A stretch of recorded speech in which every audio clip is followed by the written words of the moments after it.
I can just leave it like that. Yeah, it'll be easier, won't it? Yeah. Just bugger it. Do you know what I mean?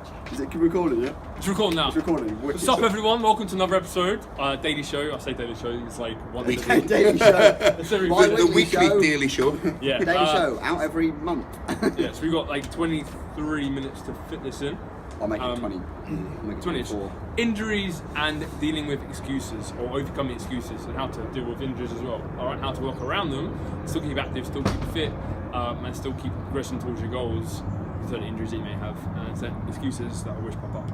I think what sort of sparked this is a few of our clients, they've come to us. Didn't. Yeah, no. Quick, we know a few people that have got certain injuries, little sort of repetitive injuries, nothing major, just little strains and stuff like that, but they're repetitive injuries. It's injuries where they haven't done the physiotherapy, they haven't sort of strengthened the area, so they'll get to a point where it's getting stronger and then they'll push it that a little bit too far because they're not doing the physiotherapy, they'll injure it again and then it sort of hinders their training. But this literally sort of halts all training instead of just the training for that area. Yeah, but also at the same time, it could also be a little bit self-sabotage as well. Like they get to the point where they have less excuses now because injuries getting stronger, like getting fitter, the area's getting fitter, maybe the, I don't know, joints or muscles getting stronger, and they start feeling, well, being fearful of that feeling of actually I'm okay now. I don't have any excuses. Yeah. I can now go full in. But then they start to make excuses because they don't know once they're fit what that can lead to. If that makes any sense. So you think it's fear to do with success, fear of success sort of thing? Fear of success. Yeah. Makes sense. It does make sense. I'm saying it could be. I'm not saying it is all the time. The thing is, there's lots of different people, so we fear of success, yeah. That's it. Fear of success. We all have different reasons for doing things, don't we? And some people have more genuine sort of reasons than others. But what we're sort of talking about is when you get a reason, because we've all got injuries, we've all got complicated lives and stuff like that. When these reasons, instead of just being a difficulty that is to be overcome, they become an excuse for not doing something. So you go, well, right, this is a little bit hard because I have issues here, or I've got a sore wrist or something, so you say, right, that's now my excuse, I've got a sore wrist, so I'm not going to do any exercise whatsoever. I'm not even going to go for a nice walk, which is still burning calories and is still, you know, part of a healthy sort of lifestyle. Keeping active, keeping the mind ticking over. And then because they're giving up on the exercise part, they give up on the diet part as well, and all the old habits change. Yeah, just come straight back in. Back into them. Yeah, instead of making progress. I don't think it's always like an injury. Sometimes I think that people are just like, you get home from work, you're tired, you think so it's more of an excuse sort of thing. Like you create your own excuse to give yourself something to be like. You said earlier, like a phantom excuse. Yeah, like a phantom excuse. I like that, phantom excuse. It's a phantom excuse where you've created something in your own mind to justify it to yourself. Do you mean you don't want to just say, oh, it's because I'm tired, because that's like a failure sort of thing. No, I really like this. I've used this excuse dozens of times on a Friday night. My central nervous system shattered, so I've been really hard training this week, so I've got to give it a rest, otherwise I won't be able to train the rest of the week. And then I've just eaten pizza and crap. I'm carving up, and it's not, I'm just destroying myself. I've had a few good days training, and I've come up with a crap excuse. My central nervous system's taking a battering. It's not, I'm just a little bit tired, and I can't be bothered to get out, it's cold. It is, no, totally. But on the same subject though, if you are injured and something has come up or something new to you, do go and see a doctor obviously, go and see a specialist, and as Lee and Matt's pointed out earlier, you got to make sure that you do the exercises that the physio says. Do you mean, like, that's the fastest way to get rid of that injury. Yeah, I think you just said about the doctor. A lot of people get little niggles and they don't go to the doctor, or they go to the doctor, and unfortunately our NHS, as good as it is, it's an emergency service. So unless you're sort of about to die or literally on the floor, it's literally like, well, an emergency if you can't make boot camp. Yeah, it's got to be a major one. But we're not just talking about a steak dinner here. It's got to be something serious. But they sort of, you go to the doctors and say, well, right, I've got a bit of a strain here, and he goes, well, you know, it's obviously a sprain, you know, go away and rest it. And that's basically him saying, look, I haven't got time to deal with this. I've appeared for a specialist, a physiotherapist, somebody who you will actually take a proper look at it and a good sort of thingy, and give you some proper exercises. Some knowledge. I think for me, it's one of those things that actually if I ever get like an injury or a niggle, I'll always give it a bit of time. Do you mean I go through this sort of like, you know, rest ice, you know, hot water, cold water, and just see how it is, see if it's improved, if it hasn't, then that's when I start to say, right, now it's time for a physio. See, I just go on Google and scare the crap out of myself. Oh my God, I'm about to die. You got physioroom.com there, and you type physioroom.com, you type in your symptoms, or whatever, and it comes up, you're like, oh my God. Like, Yeah, I'm going to need a hip replacement and a knee replacement. And 1 month. Yeah. No! No, but like. Oh my God, I've got Ebola. Yeah. No, what was I going to say? Talking of injuries, like the big thing when I was a kid, like playing football, I was always able to go and see a physio, like a very, very good physio. Didn't pay for it. Straight away knew what the injury was. Grade 1, grade 2, grade 3, need to do this, need to do that. So for me, it is now in my head, just conditioned to go and see a physio when I have an injury. I mean, I never see a doctor, I just go straight to physio. Yeah, I totally agree with that. Either a physio, an osteopath, or a chiropractor, depending on where your injury is. Find someone that's But, a few years ago, decent enough. yeah, you've got to get a good one. It's got to be sports related, somebody with a lot of history of dealing with sports people. That's generally where you get a good one. But a few years ago, I tore my bicep, and I was back in the gym stupidly after about 5 days, just working. But you know, I knew my right arm was out of condition. I didn't want to lose. Yeah, but it's camber, mate. There's the first issue. Yeah, northerner. That's what it is. It's a northerner, barely educated. It was great. He was right arm was still injured, but his physio on his left arm was amazing. His left arm felt Well, you great. wake up and you've got It's fine. You've healed him. It's a miracle. This one's knackered now, though. It's a miracle. But I was talking to a friend of mine, and I got back into training. On the other side, I trained my legs as best as possible. I isolated. I used sort of very light weights and just machines, so I wasn't putting any strain on the arms. I was just going through the motions. When it come to the physiotherapy, I really threw myself into it. When he's saying do it 3-4 times a day, I'm doing it 4-5 times a day, just that tiny little bit more. But I was speaking to a friend, a very good bodybuilder. He had done the same thing a couple of years before, and he just went on the drink for 6 months. He got really depressed, you know, he turned to alcohol, and all that money that he was spending on alcohol, he could have spent on a really good physiotherapist. But it's easy to do though. Yeah, it's completely easy He to wasn't do. in pain. That's horrible. Because he was pissed. That's terrible. No, alright, so back when I was playing like full-time football, I was like 18, I ruptured my knee quite bad. My right one, this is the right one. And so That's not camera, mate. Yeah. No. So I ruptured it, my medial ligament, and tore part of my cruciate ligament. Yeah. So I had a cast from my ankle up to my hip for about 6 months. Literally, with like at the end of the 6 months, I had 30-degree movement. Yeah. For 6 months. So imagine not being able to bend your knee, well, past maybe like 15 centimeters. It was a joke, yeah. And in that point, I was been training like and playing matches every day, 6 days a week, for maybe a good, years. Then I suddenly went from doing that to not being able to get in a car, not being able to put jeans on for 6 months. So for the first few weeks until you've got all that energy levels, it's very, very hard to get over. And also when you come back as well, after an injury, if you have, people have like back pain or knee pain, especially within our sessions, like it's hard for them to kind of get over the fear of doing it again. It's like, for them it's like, oh, I know what the feeling's like, I don't want to go back to the feeling. So what would you say to people like that, like, hey, if you have a knee injury and it has healed? I mean, the biggest mistake that I made when not on that one, I'm really accident prone, so I have a lot of injuries, a lot of history with medical. Yeah, I'm really quite bad. I've got loads of scars, some great ones. But the worst mistake that I made was, you know, coming back to the gym and getting really upset because I wasn't as strong as what I was.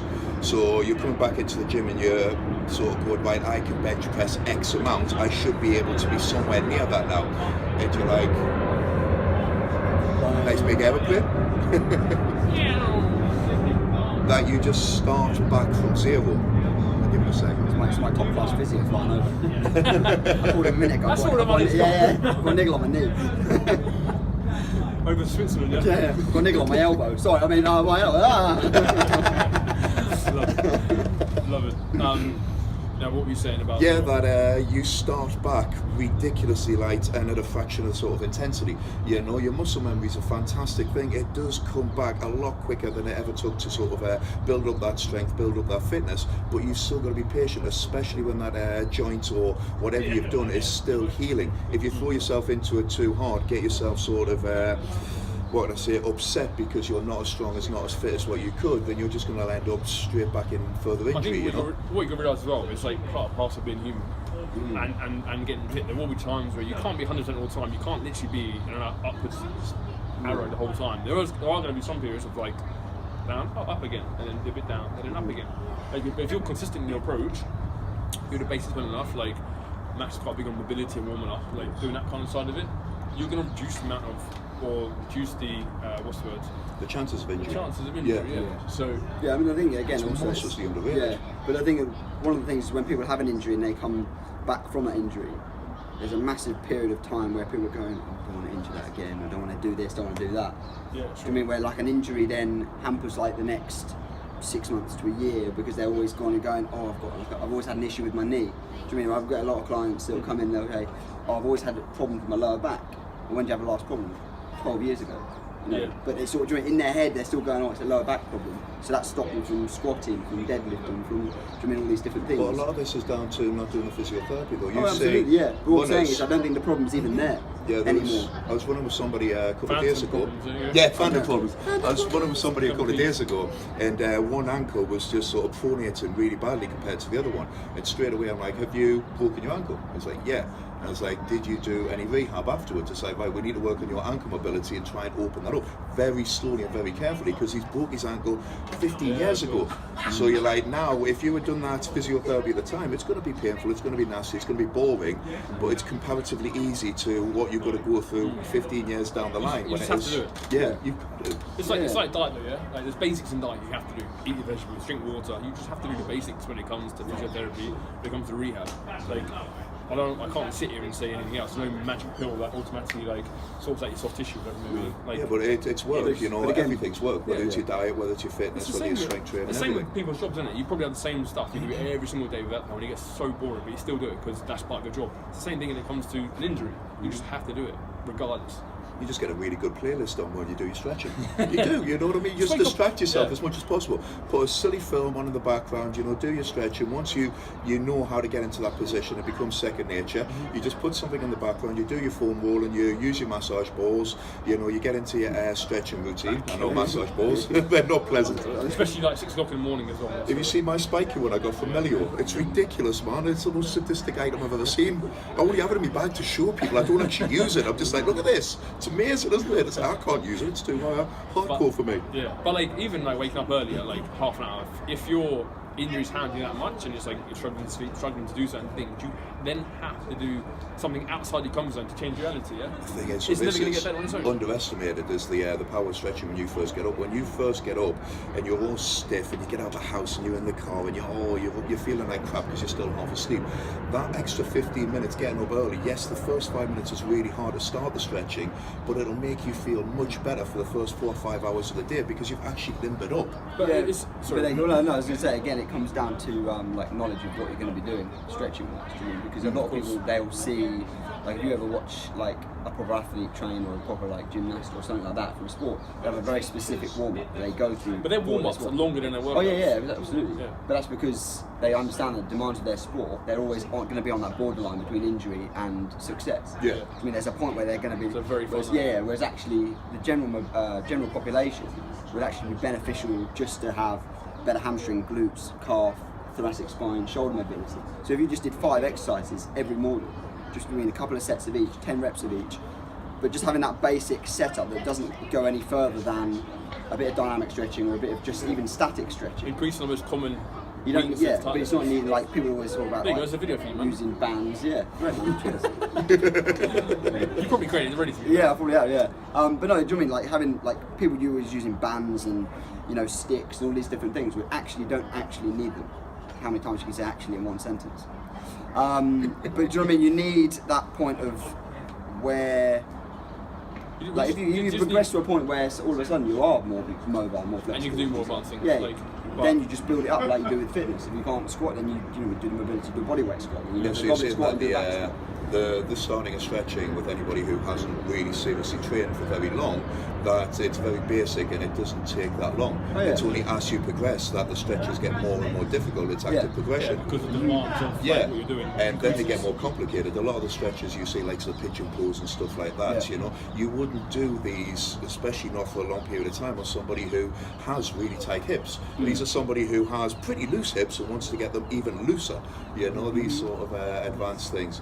And a lot of the stuff you see with bands and stuff like that, it's really, really good stuff, but it's a little bit more advanced than where a lot of people are. Yeah, exactly. So it's a basic quad stretch, a basic hamstring Body stretch, weight, you know. If you look at like so even like Become a Supple Leopard, If you look at most sort of book, Becoming Supple Kelly Leopard, Starler, definitely have a look at it. Read it. Wicked. If you look at most animals though, or every single animal that wakes up in the world, what's the first thing they do? They stretch. Every single animal does. It's in their nature to Instinctively, do it. Instinctively, it is. Look at like if you've got a cat or dog, as soon as they wake up, you got a thoracic stretch. Well, straight away, most of the yoga poses are named after animals. You know, I mean, downward dog, and you know the animal. Downward dog especially. Like, yeah. Apart from hopefully the child stretch, which I know. I suppose it's type of animal, depends on their age they are. But yeah. I guess what babies actually do it. You see a baby wake up, it's and then it starts screaming. You know? I don't know babies, you know. Well, it's not just the babies in my family, you know, little goblins. What diet's also important as well. Eating the right kind of foods, getting the right amount of nutrients in your body as well. Definitely. I mean, I had a question slightly off subject, but it is relevant here. It was about loose skin on dieting, and how come you haven't got a lot of loose skin, seeing that you lost so much weight? And you're like, because my diet was really on point, and I did it slowly, because I had all my greens there, because I had all my protein there. I didn't reduce so much that my skin, hair, and nails were affected. Yeah, I mean, if you reduce that then calories too much, and you haven't got a really good sort of varied diet from different sort of vegetables and stuff like that, and a good quality source of protein, then the first thing that's going to do is like, so your nails, you know, your nails, your hair, your skin, the conditions are all going to get bad. I shared a video, I'll put a link in here, if you're learning, which spoke about the protein and fats and the drastic diet. He did a really good one with the blocks of Lego. The roll back and all that sort of thing. That was really good as well. I'll try and find it and post it in the comment section below. Talking about excuses, we can move on then injuries into excuses. Obviously, we have a lot of excuses. Not necessarily. Me personally. Yeah, I do as well. Like, I think we all do. But it's like, how do you cope with those excuses? How do you cope with those excuses, accept them, but then still move forward? Yeah. Because a lot of people don't accept excuses, and we just stop at them. So, for instance, we've had stuff like, I'm waiting for a delivery. Like, it's between 6 and 8 p.m. and even. I can't do a workout at 8 a.m. It's like, well, it's between 6 and 8 p.m. and even. I'm pretty sure the delivery will go elsewhere. Yeah, of course. Or like, if there's some stuff. So what would you say to people like in terms of excuses? Because it's staying within that comfort zone, isn't it? For most people, it's like it's hard for anyone, really, to kind of step out of that. I think once you get to a point where you start enjoying the workouts, I think you should be at the point where if you have to miss a workout, it should really pay you off. It should be like, well, I can't do it here, I need to do it first thing tomorrow morning. Or, you know, you're thinking about the progress that you've made, the difference that you've made in your body, in your fitness, in your life, the positivity that it's brought, and then going, I don't want to stop this. So if I have to miss Wednesday's session, can I do another session? Is somebody going for a run? Is somebody playing badminton? Is somebody doing some activity? Even just a long walk is better than nothing. So that delivery comes and you go, right, I'm going to go and stand on a treadmill and watch a movie for half an hour. It's better than nothing. Yeah, sure. I think it is in terms of like, you have options, you have choices. Yeah. Whatever choice you have will either take you closer towards your goal or further away. Yeah. You got to wait, and you got to look at it in terms of, okay, well, when I wake up tomorrow, how will I feel? Yeah. If I miss it, if I wake up tomorrow, how will I feel? I think, Will I be closer to my goal or will I be further away? And it's, I think, not seeing into the future, but just understanding like how that affects the future. Consistency, isn't it? You know, I think it's having the ability to actually have. I mean, for me on a personal basis, I always say that actually having a short-term goal. Do you mean like the end of this month? I want to be able to lift this, do that, do this, whatever it is, whatever your goal is. I want to be able to lose. You know, at the end of the month, I want to have lost 4 pounds or whatever. And having a goal that actually is so specific to you that you're looking at it and going, when you have that excuse, you think, oh, I don't really want to go to the gym today. It's going, well, then like linking it back to saying, well, okay, well, that's not going to get me to 4 pounds weight loss. That's going to get me to 2 pounds. Am I going to be disappointed with that? It's a bigger purpose. Yeah, of course it is. But what I'm saying is, it's having specific to you, something that means enough to you. What your values are. Because like some people just say, oh yeah, my goals are weight loss. Well, great, go and sit in the sauna for an hour. Come out later, you'll be 2 pounds lighter. You just sweated it all out. Good, cheers, see you later, that's £400. Thanks very much. Do you know what I mean? It's a joke, like, do you know what I mean? It's a silly, it's like a silly name. It's like micro sort of goals heading towards that really big goal. If you sort of say, right, I need to lose, let's just put a really big one up there, let's say 4 stone. So I need to lose 4 stone. You're like, that's cool, but that's really daunting. So if you say, well, right, this week I'm going to get to boot camp boot camp because we do boot camps. I'm going to get a boot camp 3 days this week. I'm going to walk on the 4th day, you know, so I'm going to do this, right, I'm going to eat clean for 6 days this day, and I'm only going to have 1 cheat meal, and then putting it into sort of consistency. So you've got these little goals where you go, right, this week, this is what I want to achieve. And sometimes, you know, weight, when you're just looking at the scales, it fluctuates so much depending on hormones, on the temperature outside, you know what I mean? So it can really sort of there's so many variables that give you a really false sort of negative. Giving a load of people excuses for not losing weight. Don't get me wrong, if there's a full month went past and you haven't lost a pound, it's like, right, we need to have a look at portions, we need to have a look at what you eat, we need to have to look at what you're doing. But I think going on to what you were saying is like goals and that, I think as well we have to look at the processes and understand like, hey, the process is going to get me to my goal. So you can affect your weight, but don't focus on that end goal. Like you just said, focus on the processes that get you there. Drinking more water, eating your vegetables, like reducing your calorie intake by 10%, whatever it may be. There's certain things, but you've got to focus on the processes, the steps that get you towards that end goal.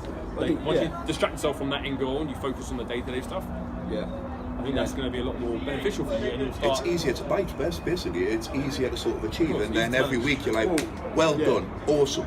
You know, I've achieved that, I've done this, but at the same time you don't want to beat yourself up if you're not quite there. You're trying to make your excuses as hard as possible to not let them impact you. So having an impact of saying, like I said, being tired. If I'm tired, then that's fine. You can be tired. Everyone is tired. But then when you get home, or when you get back from work, rather than going, oh, just sit down and chill out, it's having everything there that you can just go, grab that, grab this, off to the gym. I've had a banana, I've got my kit. So you spend that extra 10 minutes at night just putting all your stuff together. Yeah, exactly. I think as well though, you gotta look at it, because we have to kind of wrap up soon, but in terms of like your success will never come by creating excuses. Like physically, you'll never get to where you want to go by creating excuses. The only way it can go is by breaking those excuses down and moving forward beyond them. Like that's the only option. You may still, I mean, I was just not get there, but you've got a much better chance. I was just thinking about one sort of last excuse that comes up a lot, and it's like, well, I can't do this, I can't run, I can't skip, I can't, you know, lift that, I can't do this, I can't do that, and what I'm sort of like is going on in my head is like, well, of course you can't. You've never done it before, you know. So you're never going to be able to do it unless you try. So it's about trying, but trying slowly and gently, and then progressing it. It's like, I can't squat. No, of course you can't squat. You've got tight hips. You've never squatted before. So let's work on the stretching. Let's work on the quad strength, on the glute strength, and then let's work on the mobility. You will be able to squat. You will be able to run. You know, I've got shin splints. Have you been to the doctors? No, I haven't. Well, first thing we need to do is we need to go to the doctors, and then we need to sort of assess whether it's just you've went out on a mad run and you've done far too much, far too quick. Going back to the injuries. And it's just sort of like literally you've had a load of muscles just going, no, because you've never used it before. So let's take it back to sort of like a little bit of jogging. But going back to last session, going back to last session in terms of being realistic and understanding that, hey, you can't do everything in one go, like physically impossible. You've never done this stuff before. It's all new to you, so just be open to the experience of it. Also, it links everything to the same thing we've been talking about over and over again, is the fact that to have a big goal, you've got to have a lot of small goals to get there. I mean, to lose 4 stone, you've actually got to lose a pound to start with. And then exactly. Builds and builds. But you'll happily do that, and then but you won't, like you said, I can't do this. Of course you can't. Because you can't lose 4 stone overnight. No, sure. It's the same principle. But actually, you can do the little steps in between that gets you from point A to point B, and then that's just that's where good you end one up. to finish on. Gosh. All right, wicked. Well, have a lovely day. Enjoy it. If you got any comments, please post them below. If you like it, please also hit the like. If you don't like it, still hit. And if you want us to swap seats next time, comment below. And share it if it helps anyone or anyone else's. Maybe what's the word? Hopefully provided a little bit of information, a little bit of fun at the same time. Lost of mind. Anyway, take it easy. Have a lovely day. Catch you later. See you later, guys.